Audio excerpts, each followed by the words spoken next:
Hey guys, Joe here and welcome to my channel, Not So Average Joe. So, Doctor Sleep. Doctor Sleep is a sequel that I've been waiting for as a film. I'm really looking forward to this.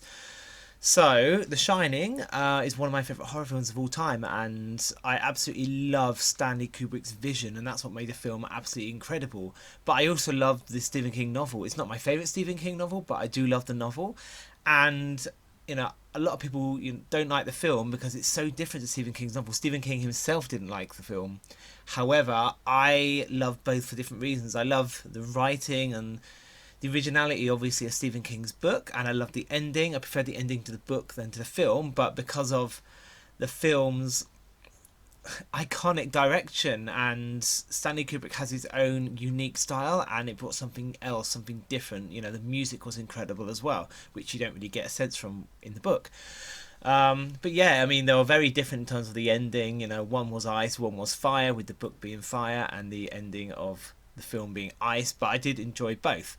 Most of the time I would hate having such a classic film or being effectively ruined or overdone by constantly adding like remakes or sequels. However, this film, Doctor Sleep, is a first for Stephen King's book, Doctor Sleep. So it's not like it's a sequel where there's no book now to continue on. It's just doing a direct sequel that the writers have created just out of nowhere. It was originally a book. Doctor Sleep came in 2013. I think the original Shining book was 1977. So it is based entirely almost on the Stephen King book. So it is a direct sequel, and because it's direct to the book as well, I think it's going to work, and hopefully it's going to be good. I haven't heard what Stephen King thinks of the idea of the film Doctor Sleep. I don't know if he's actually seen like a preview of the film or whether he's involved in any way. However, I know they're going to have to make some changes to the book, to the novel, to actually make this film work, because as far as I know, it's based on both the film and the novel, on the Stanley Kubrick film. So because Stanley Kubrick made so many changes to the book, there's going to have to be some changes in there. But it'd be interesting to see what happens. So a rough plot of the book would be that it's based upon Dan, who's the child in the original film, the original book, and it's based after the circumstances, after the events that happened at the Overlook Hotel. And he now has to struggle as a child, while his mom's still recovering as a child, to repair or try to work with his psychological damage from the events that have unfolded. So as he grows up and becomes an adult, his psychic abilities become repressed. They basically disappear as a result of alcoholism, as a result of his drinking, and his anger issues have become more apparent. It's sort of turning into his father, and he works at this as this sort of orderly at a hospital. I'm not 100% on the ins and outs of the book because I haven't actually read the book. And he makes friends with like a cat. Again, I'm not sure the ins and outs of that, whether the cat's got similar abilities to him somehow, but he makes friends with the cat.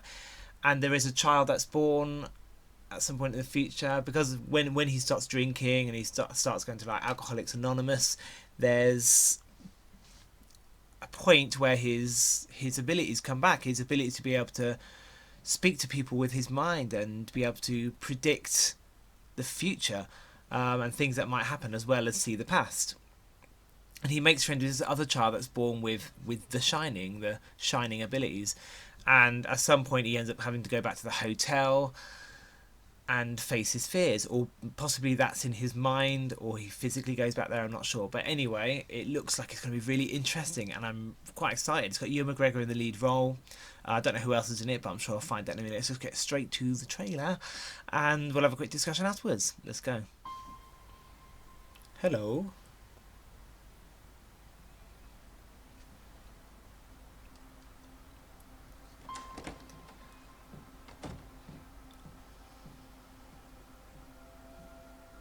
That's it, morning, yeah.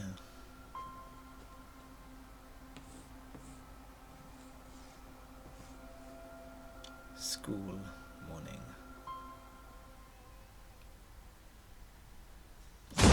God. It's all in his mind.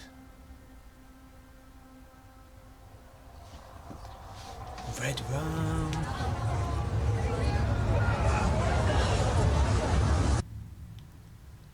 guessing as an adult his powers become more and more powerful, of course. There she is. There's the girl. You're magic. Like me.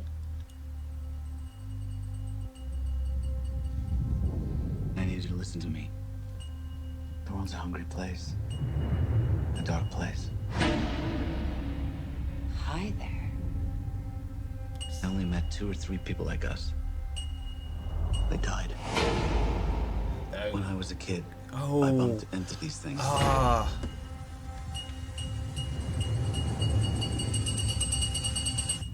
Is this like clips from the film, or I are don't know they about magic. remakes of the scenes? I always called it the Shining. They look like remakes of the scenes. This looks creepy as hell.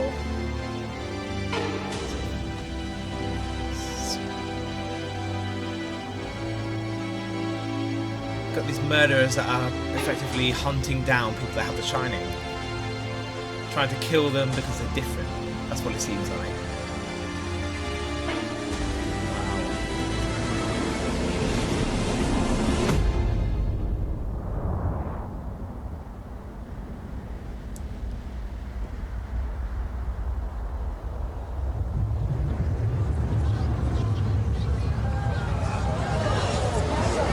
Iconic scene.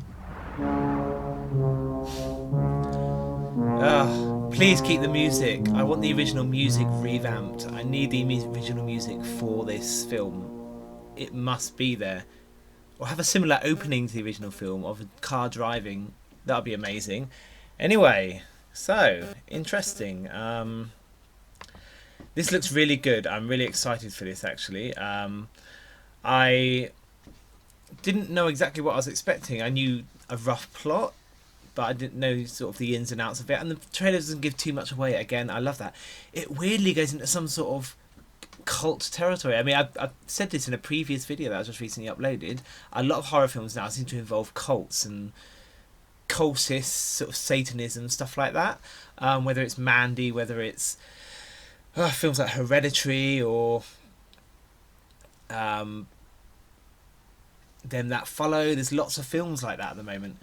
Midsummer is another one, and it feels a little bit like that. So it's like a cross between The Shining and films like that. So it, basically, people in the past. I don't know if that is Ewan McGregor saying, you know, I've met like 4 other people, however many it is, and they've all died. The first one is a child he met, Dick Halloran, and he died by the hands of Jack, by Dan's father. And yeah, from what I can tell, it seems like they do have short life expectancies. But Dick himself had The Shining and was the first one to introduce the word The Shining to Dan. A lot of the time, these people have short life expectancies. It could be as a result of these people that are ganging up against them because they're different and killing them because of what they see, and them being able to see the future and see the past, that people get threatened by that. You know, it's very relevant for today, you know, where people treat other people differently. You know, they did in the past, they still do, whether it's because of the colour of their skin or their religion. If someone seems like they have powers, or, you know, sort of aliens almost, they're going to get annoyed, they're going to get frustrated, and they're going to be treated differently. Much like, you know, a lot of superhero films show that superheroes are, you know, everyone loves them, you know, they can fly, they can save lives, that sort of thing. But there's always that side where there's a bunch of people that rebel, that don't like them, that feel it's unnatural, you know. That's why you have supervillains also. So and you know, and villains of the superheroes. Enemies of the superheroes, that's what I meant to say. So I like that sense that the trailer brings. But what I also like is they have used some of Stanley Kubrick's vision. They showed flashbacks as to him on that trademark carpet going along the hallway on his little tricycle, and room 237, and going in there, and the woman in the bathtub moving the curtain. Whether they're going to go on the same route that has been used in films such as, what's it called? Ready Player One, where they actually take clips from the original film but they superimpose people into it, or whether this is a full remake of the scenes. It looks slightly different, it looks slightly off. I mean, I last saw The Shining just a few months ago. yeah, I think they've remade the scenes. It doesn't look. Actually, I'm here. I can look back into it. Let's just have a quick look at the Shining type scenes, and let's go back into it. I think he is going back to the hotel, but it's a possibility that he isn't. He might actually just be revisiting it as a child. I mean, that scene, yeah, there's something off about that hallway, so it's not fully correct. The woman in the bathtub. Let's just zoom in on that face. Obviously, it's not going to show the whole thing in the trailer. Naked woman. No, I don't think that's right. So I think they're just recreating the original video. Yeah, that's definitely not right. Look, it's completely different. Yeah, that room 231 looks completely different. Although it looks obviously similar. They've recreated it, but it's not the same one. So, which, you know, in a way is probably better at the end of the day. Although to connect it into Stanley Kubrick's vision, that would be nice. They've done that with the music, and they're doing that with some of the style here. But maybe they should recreate. I mean, maybe they should have the original scenes in there to connect it to the film a lot more.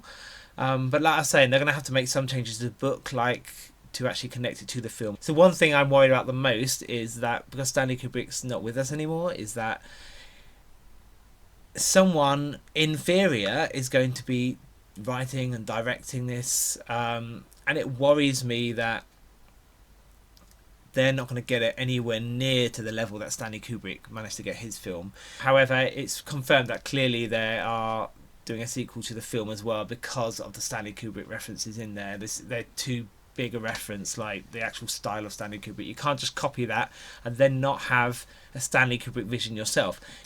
And that does worry me, but at the end of the day, it looks good from what I can see of it. And they haven't been given too much away. There's not much dialogue in this film. There's meant to be a cat playing a big role in the original film. In the original book for Doctor Sleep, but I cannot see a cat at all in this unless I'm gone blind. Then again, that could have been one of the major differences. It definitely looks like his powers have become more visible, more extreme. He's more powerful. He can communicate to more people, maybe communicate to the cat. His visions are more horrifying, or just as horrifying, but they look like they've metamorphized into the real world almost. And on top of that, I'm sure he's getting some form of hallucinations and stuff like that from his drinking, but it's looking really interesting. And again, if they do have all the Stanley Kubrick references, I don't want them to be there just for the sake of, being cheesy, just for the sake of, oh look, that scene from that film, that brings me back to the day. I don't want any of that. I want it to actually have a real meaning as to why he's envisioning these flashbacks. Why is he looking through the door that the axe was used for? There must be, I think Jurassic World did that quite well with going back to the original park. I'd love some form of reminiscing, but I just hope it's not there just for the sake of selling tickets and making money. I'd rather it actually mean something and led to something greater in the film. On top of my worry that the film will never live up to the book, but even more so not live up to the Stanley Kubrick version of the film, and I think that's mainly going to be on directing. The writer can still, write a bit differently. Bear in mind, Stanley Kubrick's version was completely drastically different writing-wise to the book, but I still really enjoyed it because of his vision. Let me find out who the director is. Actually, I don't know who the director is. Let me just quickly have a look. Mike Flanagan. Ooh, okay, so that's interesting. Mike Flanagan, he directed Oculus. I don't know if you saw that. I quite enjoyed it. I wasn't keen on the ending, but I quite like that. So he's well known in sort of the horror genre, and he did films like Oculus. I said Oculus already. What am I talking about? He also did films like Hush and Ouija: Origin of Evil, which I think is the second one. I don't even know. There's only two, but anyway, I hated that film. However, the most interesting thing is The Haunting of Hill House. I absolutely love that film, that TV series. I thought it was great, and I love the original book, my favourite horror book of all time. And the fact that he did The Haunting of Hill House and it's so successful, and I absolutely loved that. I've got high hopes now, and I'm really excited, even more so for this. He can get that period vision in there. He can get a period feel, but at the same time, put a modern twist on it. And Oh, I hope that's the case. The fact he's done horror films as well before is a good sign that it's a director that knows horror, and that he's probably a massive fan of the original, and that has to be the case. If you're going to do a Stanley Kubrick film, if you're going to do a Stephen King book adaptation, you have to be a fan of both, and a fan of the art of horror filmmaking. So I'm really excited on that aspect as well. But you know, all of these reference, the RedRum reference, you know, it's all enjoyable. It just has to be in context, and not just there to make money. Already said that. Anyway, yes, thank you for watching. Make sure you like and subscribe, and join my Instagram account if you want any film reviews, etc. And ring the bell if you're subscribed already, and you'll get updates on my new videos that come up soon. Anyway, thank you for watching again, and see you soon.